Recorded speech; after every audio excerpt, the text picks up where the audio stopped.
This installment of the LLILAS Benson Digital Scholarship in the Americas Speaker Series. And for this particular presentation on the Grupo de Apoyo Mutuo Digital Archive, Historical Memory and Guatemala Disappeared. I'd like to first note that the event is co-sponsored by the Andrew W. Mellon Foundation through the Cultivating a Latin American Post-custodial Archival Practices grant. Also, my name is Albert Palacios. I'm the Digital Scholarship Coordinator. I'm the one who keeps on bugging y'all with emails. And today I have the great pleasure of introducing Dr. Alex Galarza. Dr. Galarza is a postdoctoral fellow in data curation for Latin American and Caribbean Studies at Haverford College and leads the Grupo de Apoyo Mutuo, the GAM Digital Archive, which he will talk about that today. He completed his PhD in Latin American history at Michigan State University, where his work focused on soccer clubs and urban politics in Buenos Aires. He's also the co-founder of footballscholars.org, an online platform for soccer scholarship, and the editor of Grad Hacker and InsideHigherEd.com, blog sharing advice on graduate studies. If y'all could please.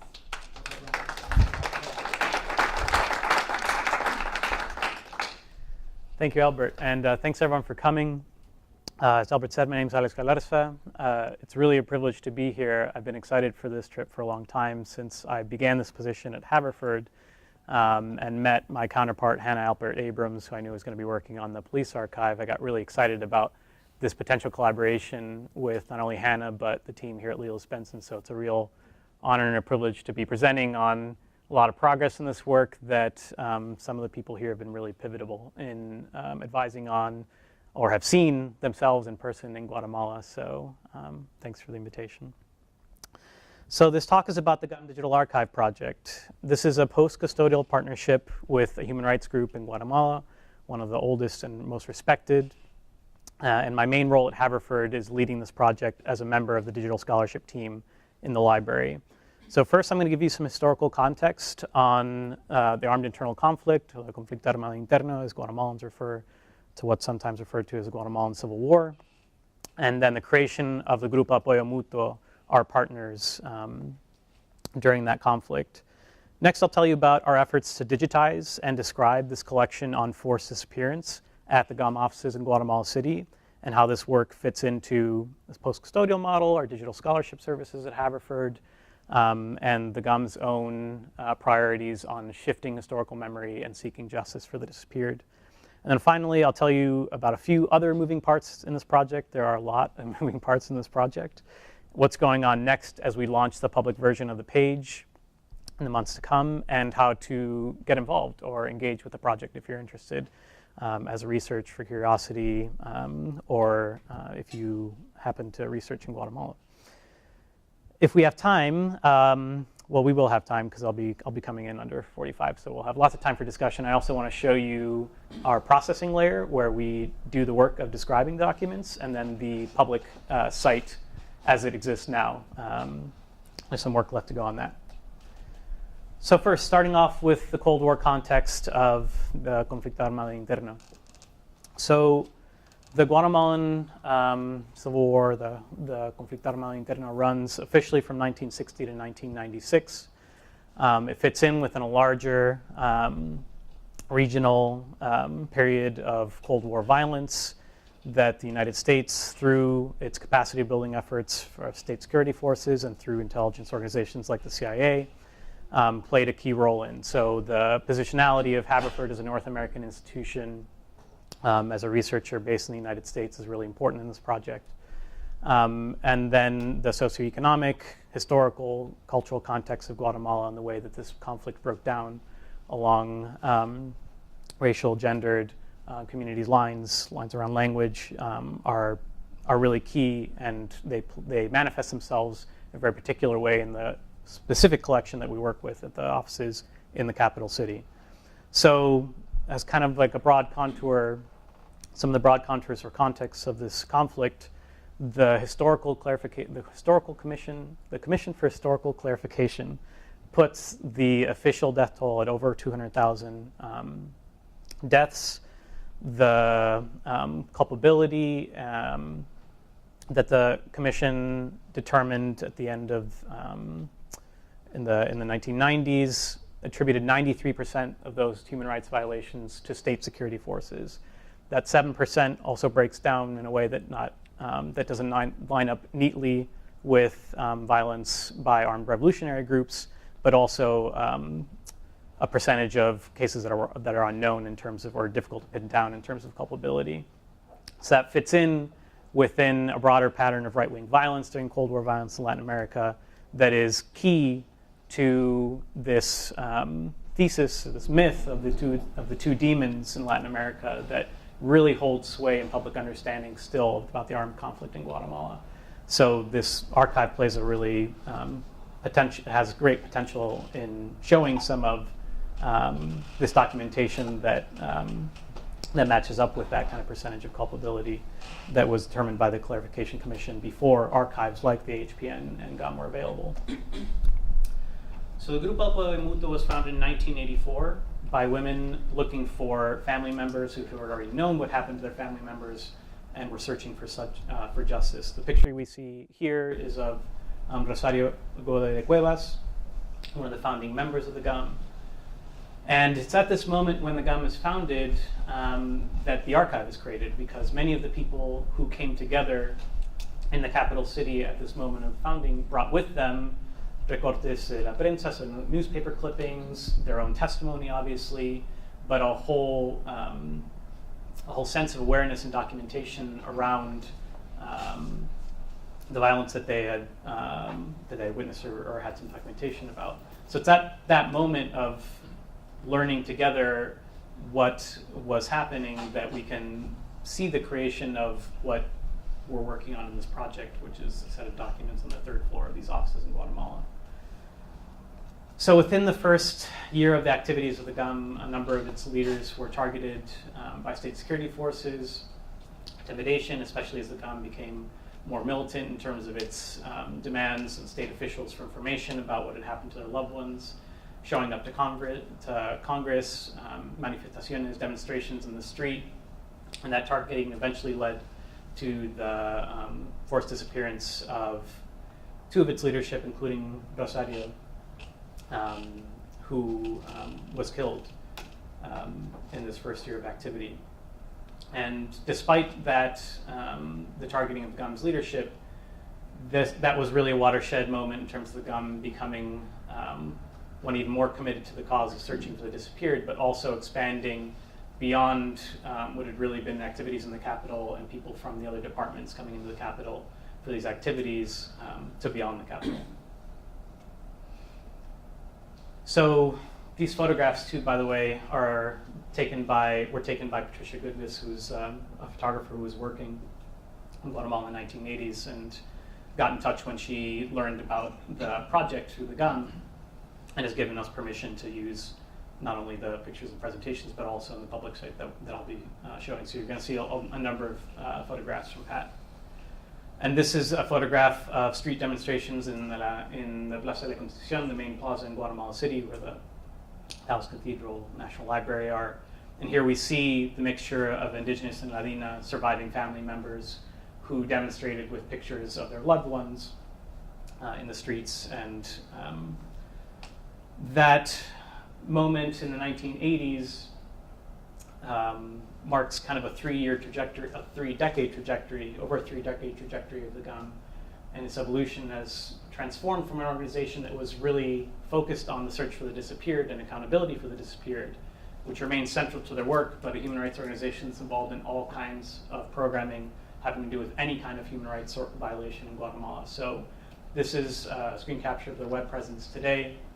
And if you explore their site, you see that they have different areas of work that they're involved in that programming has come in and out of existence. So the work of dignification, of searching for the disappeared, of psychosocial support. They've been present at mass exhumations. They have programs that have come in and out of existence focusing on very specific kinds of issues like land disputes, violence against women in particular. Displaced children is something that they've worked on with a series of And in all of these programs, they've worked with other human rights organizations or organizations like the Forensic Anthropology team in Guatemala to do this work of justice for the disappeared. And so I'll be focusing on a particular collection, but they have a large archive with all kinds of documentation on these other programs that have come in and out of existence during their over 3 decades of experience working with human rights in Guatemala.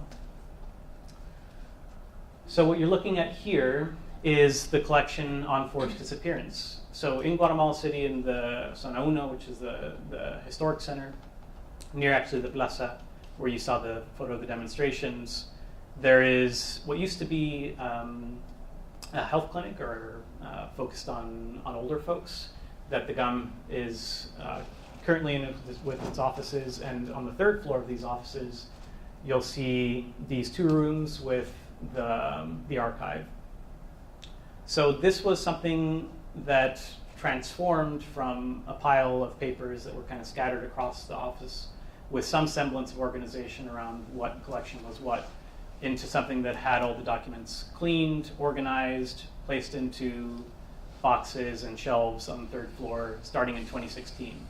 So in 2016, the GUM partnered with the equivalent of the German Peace Corps to secure funds in order to, one, free up some of their own time to organize this archive, bring in consultants, both international and Guatemalans who had worked at the police archive, and many of the people at the GUM had actually been volunteers at the police archive in Guatemala as well, so they were also bringing their own wealth of expertise in organizing documentation.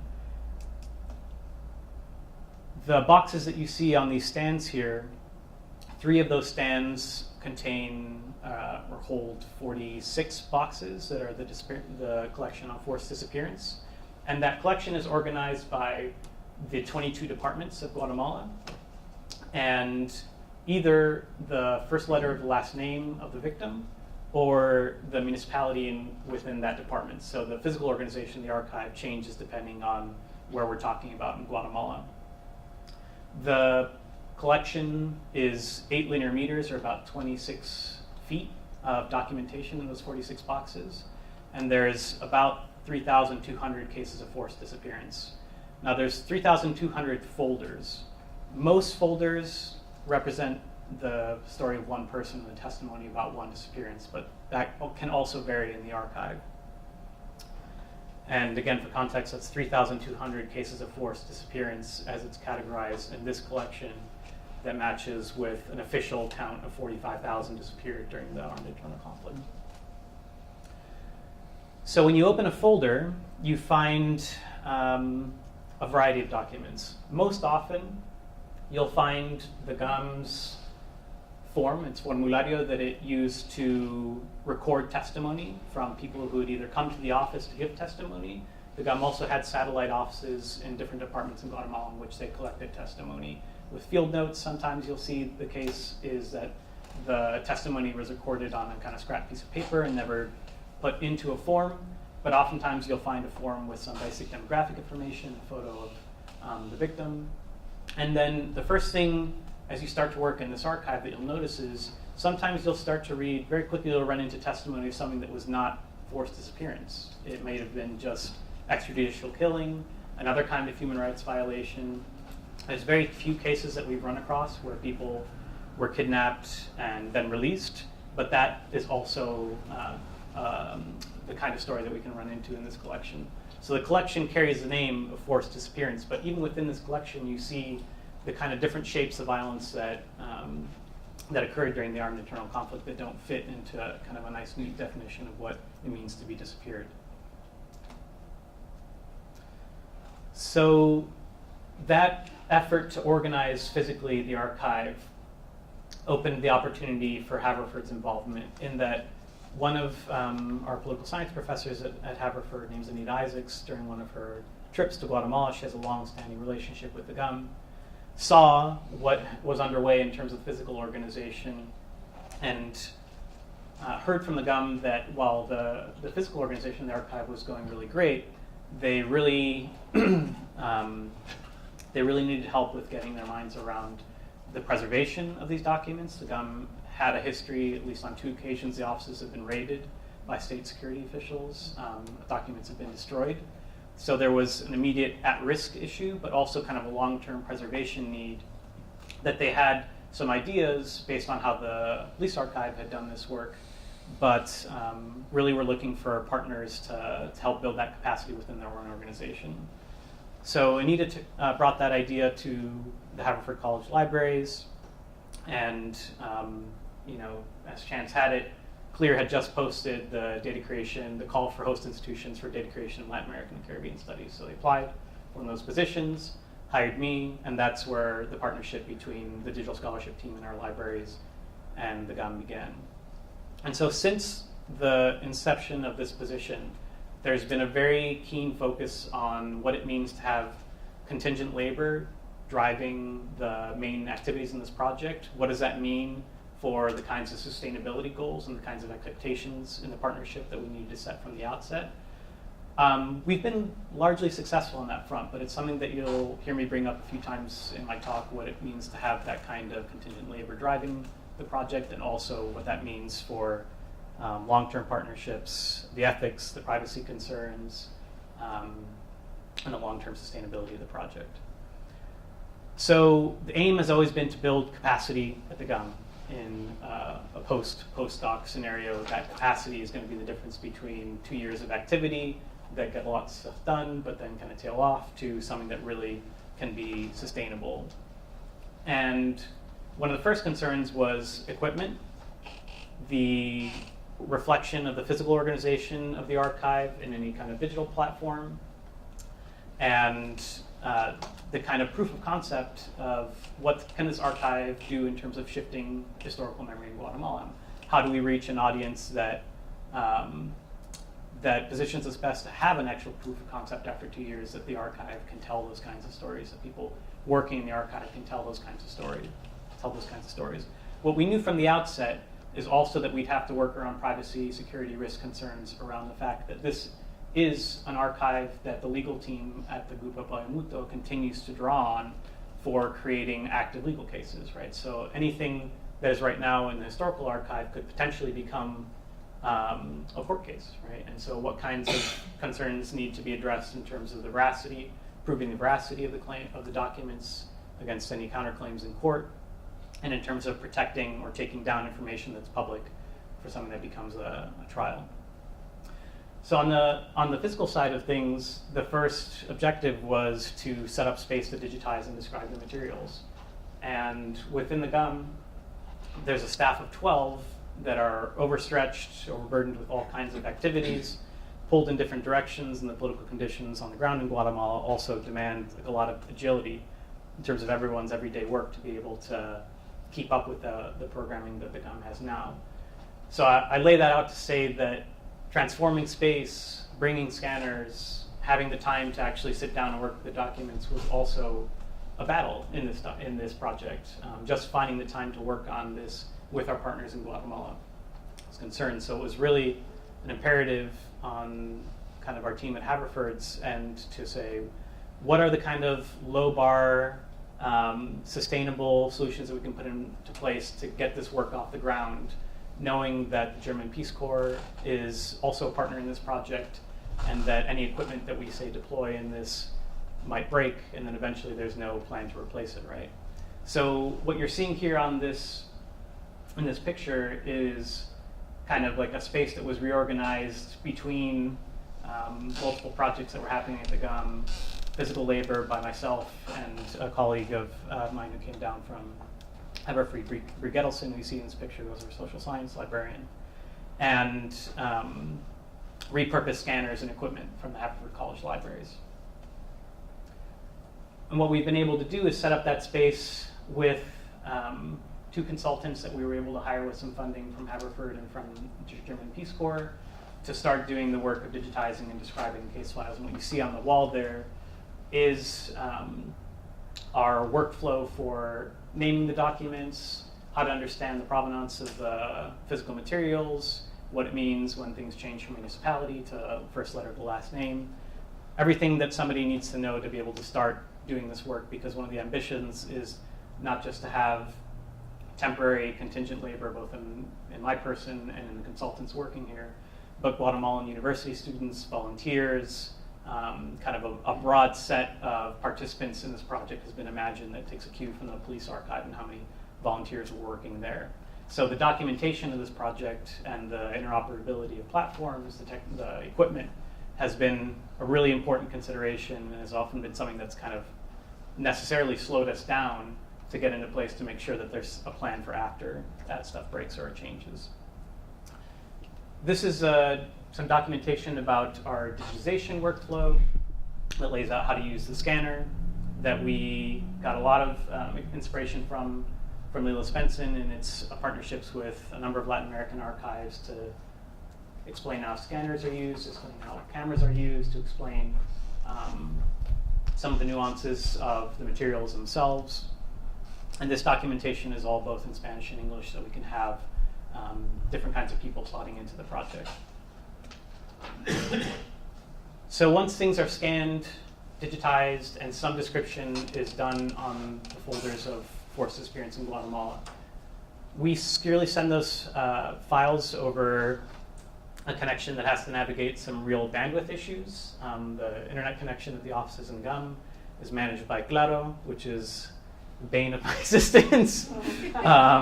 We all have stories of working with ISPs, but even coming from an IT background, Claro has taken the cake in terms of being the worst.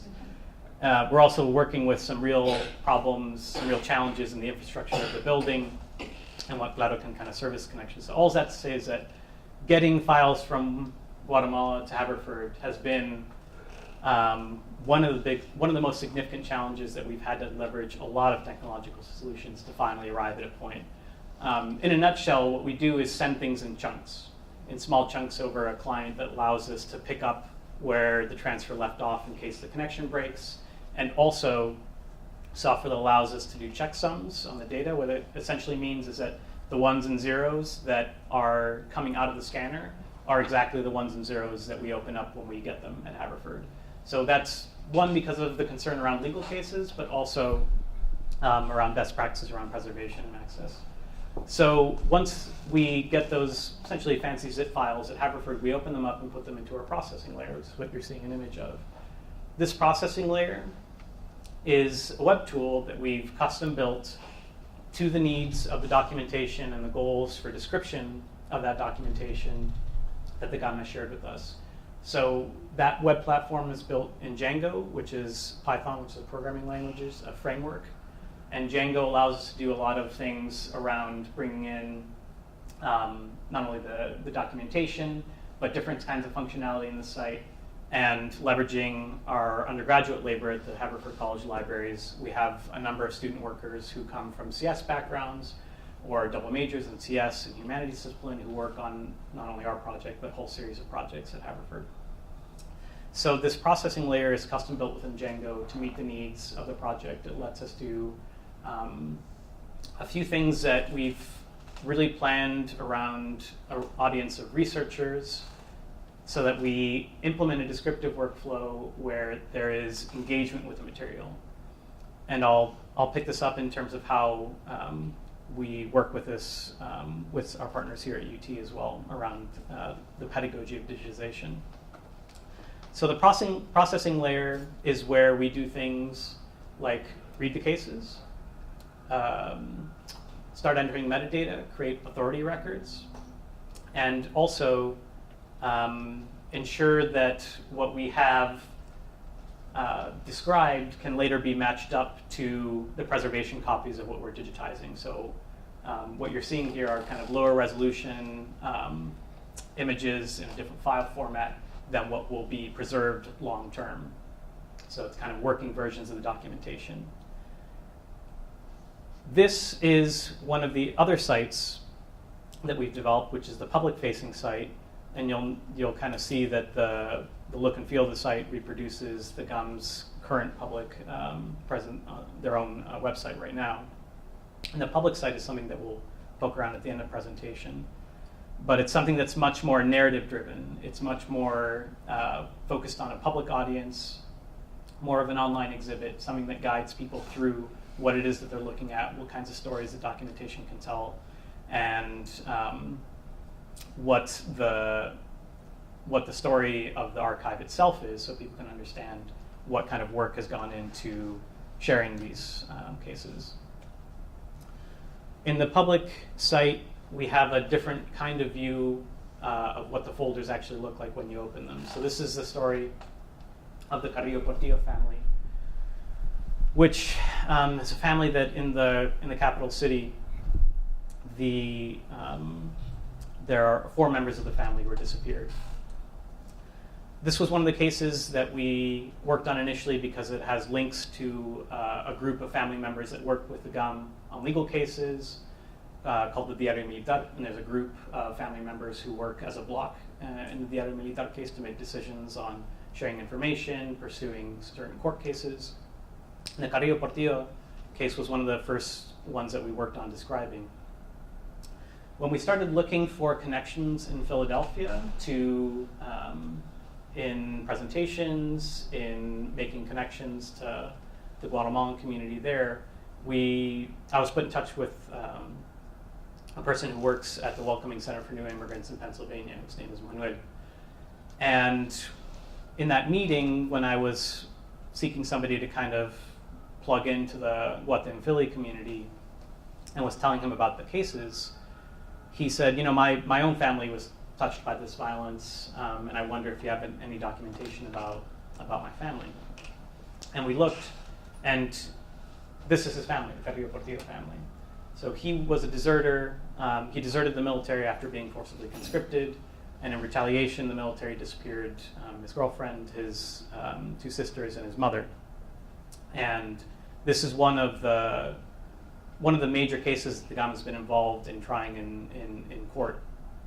And that connection was a really powerful one, but it was also a reminder at that point in the project that the privacy and security concerns, the kinds of risks that come in opening up these documents, are something that we really need that we were looking forward to this point, but hadn't had many opportunities to do so, to talk through with family members on how that work is actually going to happen. So that was one of the watersheds in this project where we got the opportunity to start working with family members on what the look and feel of the public page should be.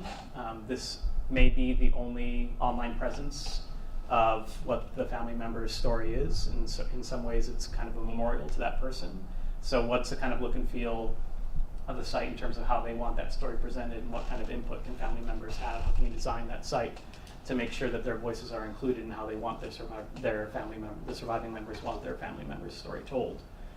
There are also a whole series of privacy and security concerns around the information itself. So very early on in the project with the legal team, we had a very important conversation around basically brainstorming through different kinds of cases we pulled to see what kinds of security concerns releasing that information presented. So, a very obvious case was one where we pulled in which the personal address of the mother who was reporting her son's disappearance was in the documentation. The names of the accused were in that documentation, the license plates that she saw as part of her testimony, and other kinds of personally identifiable information. So from that case, we were able to see one that was very obviously one that could be never fully released to the public without explicit authorization from that family member, and it was kind of hard to see why that family member would want that information out there to begin with. So we always had a conversation around being able to redact information and omit some information from the cases, but it also meant that from the get-go in this project, we knew that the public version of the site was never going to match up to the closed version, everything that we're working on in terms of the processing of the documents.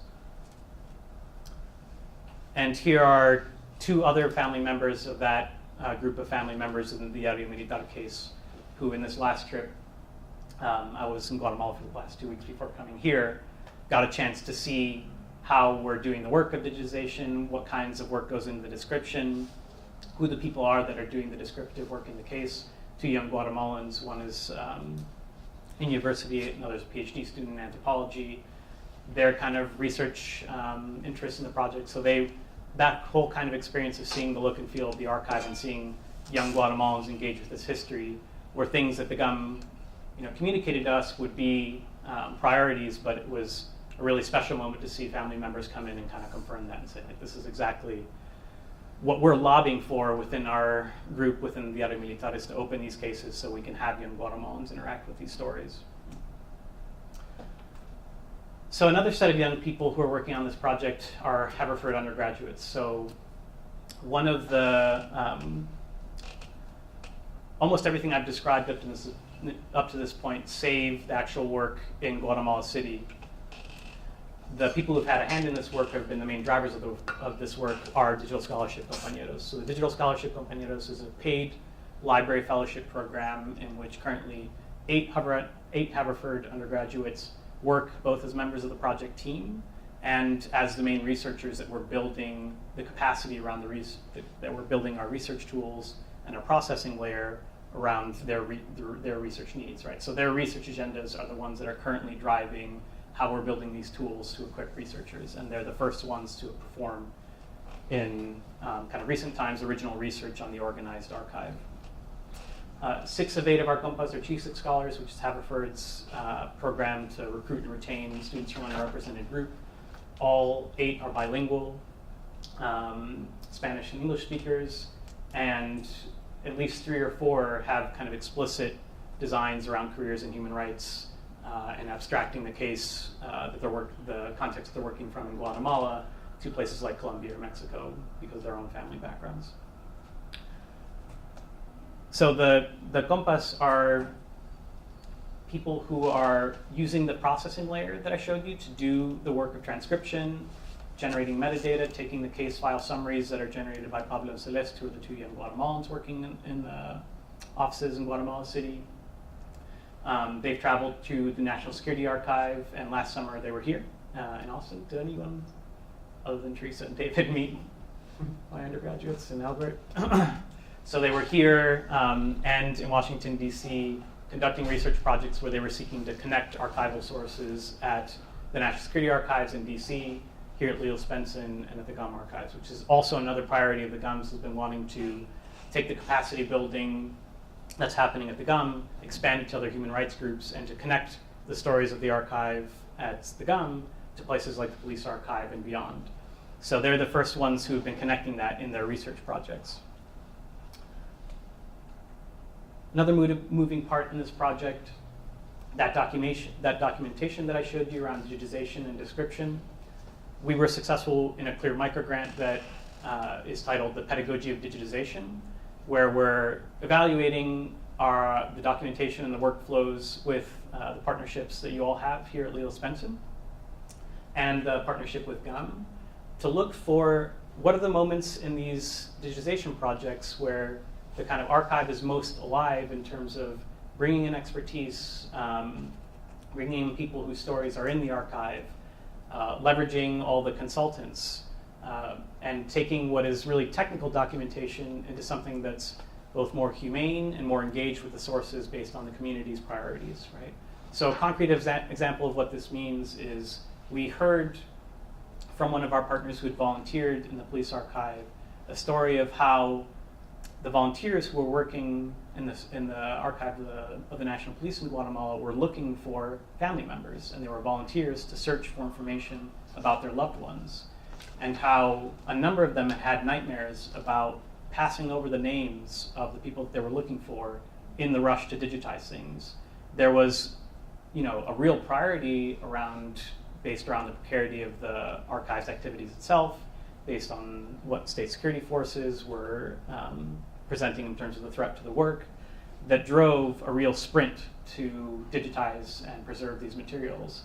But that also kind of shunted the engagement with those documents to either a select group or very specific moments that not everyone was involved in the police archive. So we took that experience and said, how do we make sure that at multiple levels in this workflow, people have the opportunity to engage with the documents that they want to work with, and also that engagement is shared out, because those are the real moments of learning around saying, there are a lot of documents from this organization in this archive. How do we include that in the documentation to make sure that somebody down the line, 5 years, knows what that organization is?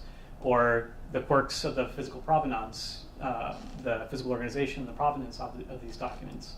how do we make sure that the explanation for that in the documentation also includes kind of a teaching moment about how to organize things more generally, so that when the GAM or another human rights organization that is working on these kinds of cases sees what that thinking was and is able to apply it in a different context, right?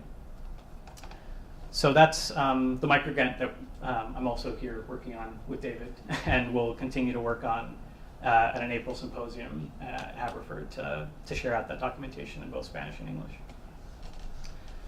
And then one of the final moving parts in this project is a course that I taught last semester on Cold War violence in Latin America, in which 4 of the students who work as 10 compañeros and 8 other students at Haverford and Bryn Mawr took a class in which basically we focused a third of our time on understanding the basic contours of Cold War violence in Latin America. Then we focused on Guatemala and Central America more specifically, and then we spent the last third of the class working with cases from the archive. Not everyone spoke Spanish in the class, so we had to design that primary source analysis assignment basically around tandem pairs where bilingual student was working with a student who didn't speak Spanish to work with those primary case files. But we also brought in virtually the GUM to advise, kind of reflect on with the students who are really excited about working with the sources. And they got to hear from GUM staff themselves about how important this work was to have young people engage with both in the United States in the classroom, but also with Pablo and Celeste, who were doing the digitization work in Guatemala. And that kind of experience in the course is something that in the project that we have plans to share this summer, kind of more pick up and play units and modules that can be taught in a variety of different kinds of classes, ones that are more specialized or ones that are kind of more broad in overview about Latin American history. And that's part of our prerogative too, is to work with people who are interested in bringing these materials into their classroom to advise on what those kinds of assignments can look like, and how to make sure that the GUM's kind of protocols are respected in terms of working with sensitive case files. So if you're interested in that, please let me know. And then finally, the project's updates page. So we have a project updates page, which the link's above, and I can make sure that I can send an email to Albert and make sure that it's shared out to anybody who showed up. But this contains the 3 summer write-ups from the compañeros who worked during the summer on the project. One of the really great projects that came out of this was done by a student named Natalia Mora, and she looked at cases in Chimaltenango and the kinds of techniques that were used to disappear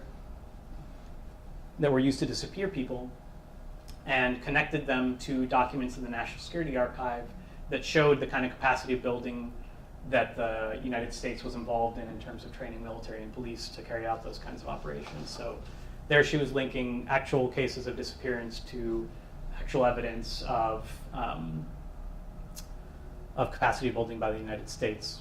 So you'll see research in that vein. You'll see project updates about the kinds of work we were doing on the 3rd floor, and also some of the work that we've done in partnership with UT Austin.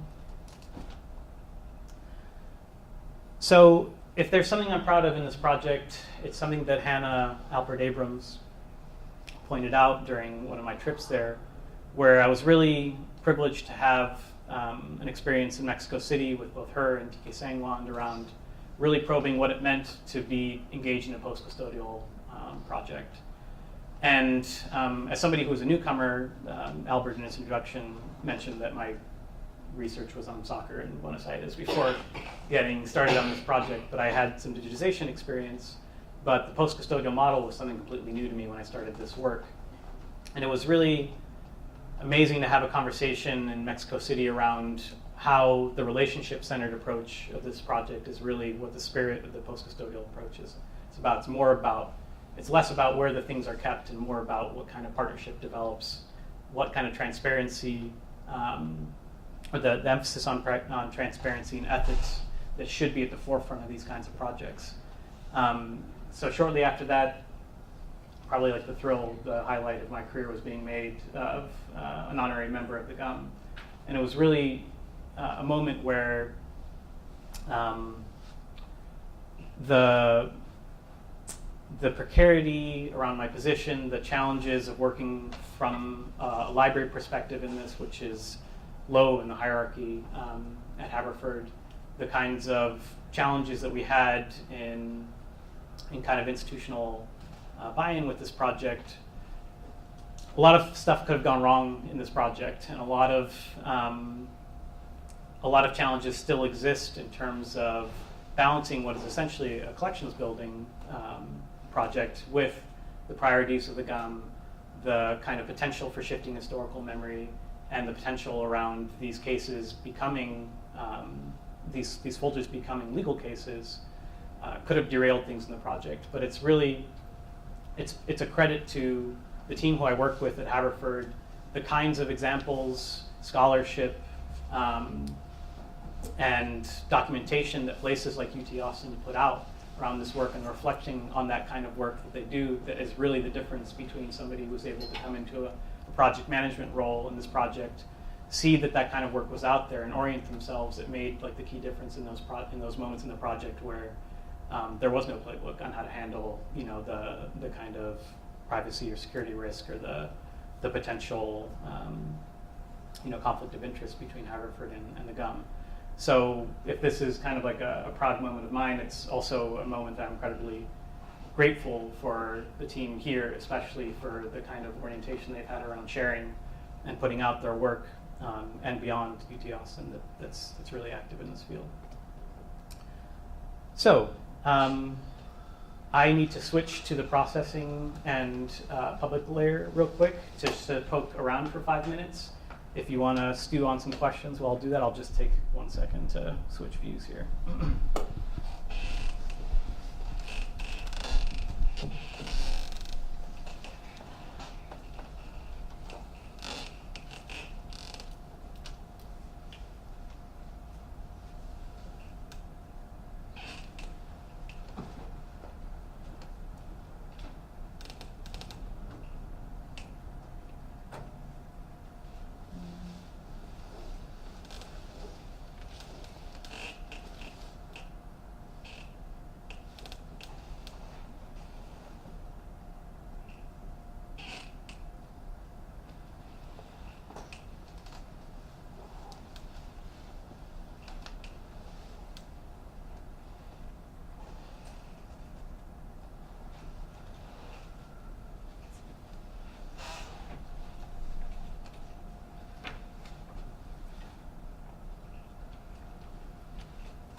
So this is the public page.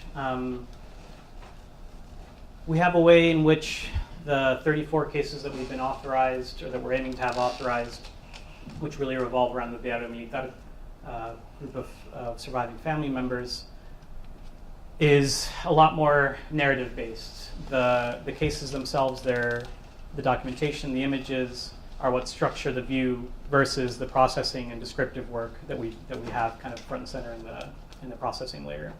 So we've designed this page to build on kind of the basic summaries that we do for every case as we describe them, to something that's a little bit more fleshed out with narrative, that also in this case, Sergio Leonel, we've had the opportunity with family members to talk about, or have them actually edit and participate in the writing of that description of the case.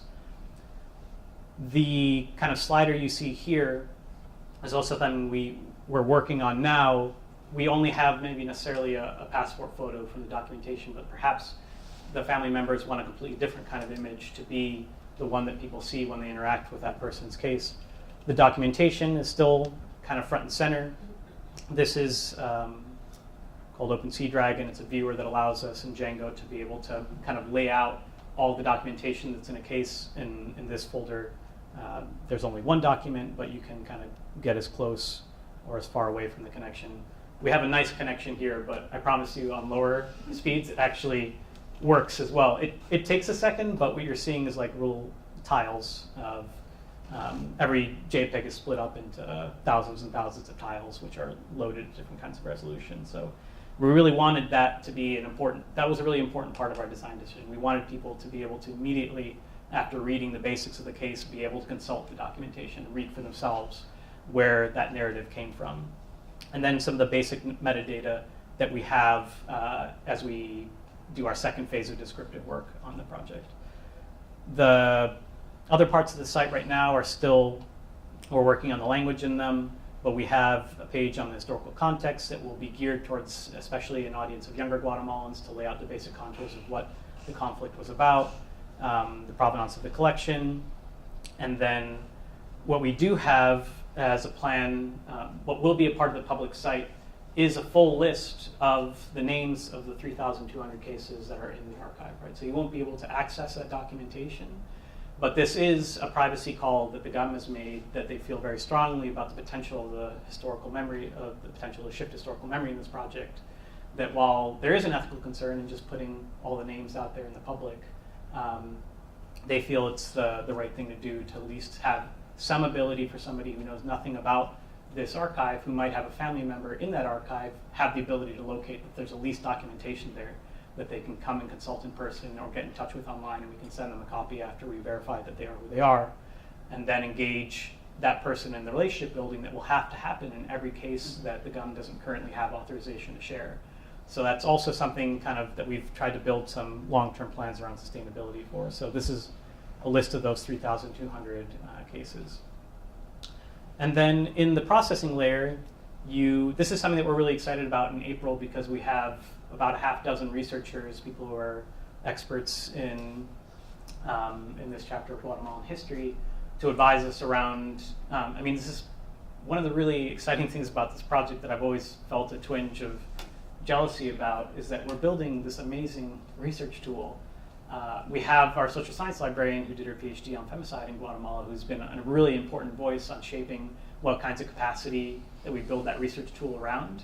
But we really haven't had many full-time researchers even be able to weigh in on what kinds of functionality, what kinds of metadata, what kinds of real kind of applications or case studies that we could use to, say, just find all of the young people who are in this archive, just find all the people who are involved in Acción Católica, just all the people who are in Chimaltenango. We can obviously do that with the metadata and the descriptive work that we're doing, but until somebody actually uses this tool to do that research, all those other things that we were really excited about building the functionality around can't happen. So we're really excited to have some people in April who can advise us on that, and we're really open and hopeful that audiences like this one can be, especially as we're closer to launching this project, be the ones who advise us on that kind of functionality. So the main kind of functionality that we built this viewer around is being able to see all the cases, all the documents in the case at a snapshot, and then to be able to go in and see machine readable text, so transcription of the text and the metadata about the case overall. But also the creation of authority records is something that we do in descriptive workflow. So here you match up any of the names of the people of those 3,200 or other ones that we've added, just to signal that, that this person is also mentioned in this case. So a researcher could come in and say, obviously, Ruben Farfan has a folder that's explicitly about him, but he was also disappeared with 2 other USAC students, and we can see that he's mentioned in 4 other cases. So if you're doing research on the history of this particular person, you can see where they are at multiple points in the archive. And then, through starting with bad OCR and then doing the human work of transcription, having all of the documentation in this, all the files in this archive be machine readable lets you do keyword searches that are just not possible in terms of just only leveraging the description of the case. We also have this really exciting moment that we're at right now that I don't have any screenshots of, but we're using machine learning to train a model to identify certain kinds of documents in the archive. So this seal in the upper right here, we can point to 4 or 5 images of that seal in the documentation and then train a model to find every document that seal appears on. So if it's a legal document, then we can find, with some margin of error, every document that looks like that one in the archive. If it's a header for the GUM form, we can trace the different kinds of forms that the GUM was using over the years and trace, if there's a story there about what kinds of information the GUM was trying to get from its testimony and from its victims. So there's all kinds of stuff like that in development that we're really excited to share with researchers. And then when you get to kind of a single document view, you can always consult the general description of the case so that you can compare what you're reading to maybe an error that was made in the summary and do some kind of quality control on the sources. So that's the two tools that we've built so far. Also in Q&A, I would love to hear any ideas, examples, feedback on what kinds of functionality we're building into the site. And yeah, thanks a lot for having me.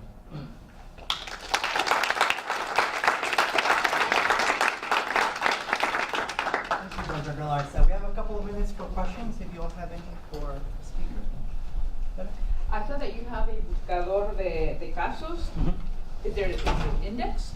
Is this archive indexed? That's just the 3,200 names right now that is Okay. indexed to consult. But another ambition that I didn't mention for that is that once we have more of the archive transcribed, we can protect we can address the privacy and security concerns and still find a name that's in the archive but isn't one of those 3,200 names that a folder carries, right? So there are names of people in this archive that are not those 3,200 that we want to be able to find. And maybe that's the only mention of that person. So there's a way in which we're indexing more of the documentation than just that list of the master case registry, but that we also have to work around the kind of privacy and security concerns and not say, here's the whole document in which they're mentioned and that also has, a personal address of somebody, right? And when will it be available to us? That functionality, the latter part, that's a question mark, but the 3,200 names are available now. Oh. Yeah, and I should also say, in answering that question, the public site is something that the GUM is very concerned around the privacy and security, but the processing layer and the research application we're developing, from the outset we've also determined with the GUM, and the GUM wants to have that archive fully open to researchers that they can vet in kind of a minimal way and say, obviously this is a person in Switzerland who is working on this project, and we want to open up the full documentation to them, so everyone in this audience would be a part of that as well, to have full access to the archive. I should also say we're at about 70%. We've digitized about 70% of those 3,200 cases. Are you thinking on linking the GAM archive with the police archive and the National Security Archive? So I guess that probably in the GAM archive is a lot of information on Fernando Garcia, the husband in Montenegro, and the police archive was crucial in his case. So is there any way to connect, or you have to go to both sides? No, you're absolutely, you've pointed to the exact case that we're working on with Kate Doyle, who is an expert in the National Security Archive and was an expert witness in that case of Fernando Garcia. Fernando Garcia was the husband of one of the founders of the GUM who was disappeared. And the police archive has documentation on the surveillance and the actual act of disappearing him. And the GUM has testimony of Nineth in this example. So that is one of these cases that is actually from the legal archive because it was successfully tried that we would bring into the historical archive and the public page to say, here are the different places where the story of justice for this person appear in different kinds, in different moments in different archives. And the crucial difference between the HPN being an archive of state surveillance and the GUM being an archive of personal testimony. But yeah, it's exactly those kinds of cases that we are privileging and the connecting of the documents. There's no way that if you click a link, you go to the place where the documents in the police archive are, or? That is one of the ambitions, but we haven't gotten there yet. Yeah, I don't know if you want to weigh in on that, Teresa. But this was a conversation that we had when Teresa and Hannah were visiting in Guatemala last November. Yeah. There are obstacles to that happening right now, but it's not impossible. It's the dream. It's where we'd love to go. Right. I think there are a lot of opportunities for these stories to be, for this documentation to be, if it can be brought together to enlighten a much more comprehensive story of these occurrences. We don't quite have the technology in place yet, but I think a lot of the background work that both we're doing here and that you're doing and the GOM team is doing on description will enable some of the fundamental pieces to be in place for that to happen. Some dream technological future. That's the dream, yeah.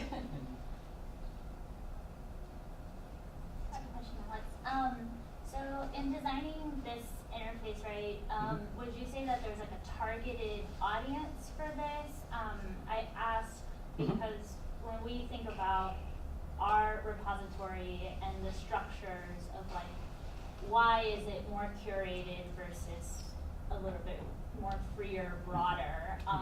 Just curious to know what sort of intentions were behind that. Great question. It's one that came up in conversation with David yesterday. We were talking about how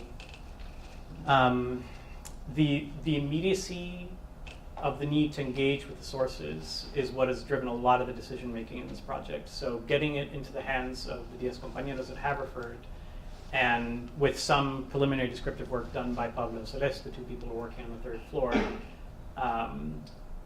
have driven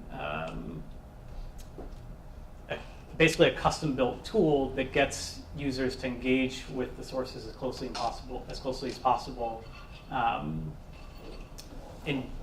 in doing the work of building the collection itself, rather than kind of sharing out the collection fully described and kind of available for use after the fact. That has been really exciting for the moment. That's been really exciting for my students because I'm up in front of them in class talking about trio and archival silences and the, always already political nature of this work. And they get to do that in consultation with GUM staff around things like coming up with our metadata scheme, coming up with the level of description that hits a sweet spot between the GUM wanting this stuff to get out, described into the public hands or into researchers' hands, versus something that would be longer term. We've had so many versions of like a descriptive workflow where we spend a lot of time, for example, trying to pin down geographical locations, right? So a case mentions the puente between the aldea, in Chimaltenango, and we could do, what was the tool that you pulled up? Geonames, like as a way to start to maybe spend 20, 30 minutes on each case to try and, pin that down when you get to it. But it's really been the GUM in the driver's seat to say, like, that seems amazing in terms of what level of description we could get out of each case, but, we told them this would take 4 years to fully describe, like a couple cases, or, a few hundred cases, right? So, I guess like the immediacy of engagement and description work has driven like the kind of custom-built nature of using Django versus something like Wookdo or another platform that will allow people to do descriptive work.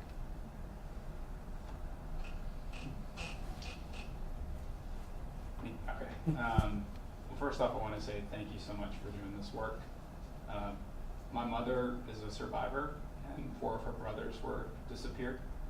And I think I'm at a weird point in life where I'm learning a lot more about that, and wanted to just know who I could talk to get involved and maybe bridge that gap and create some information for the site. Yeah, absolutely. I'll throw you a card, and that's we're really excited at this moment to be able to be a little bit more open in terms of what's in the archive, what are the aims of the GUM in doing this, so we can speak with people like you. Thank you. Okay, thank you. Question, and it's kind of related to the comment that was just made. How do you go about, or how does the GUM go about doing outreach to families, or do families come to them in terms of fleshing out some of these records, or as you called them, essentially the sites of memorialization? Do you elaborate more on that process?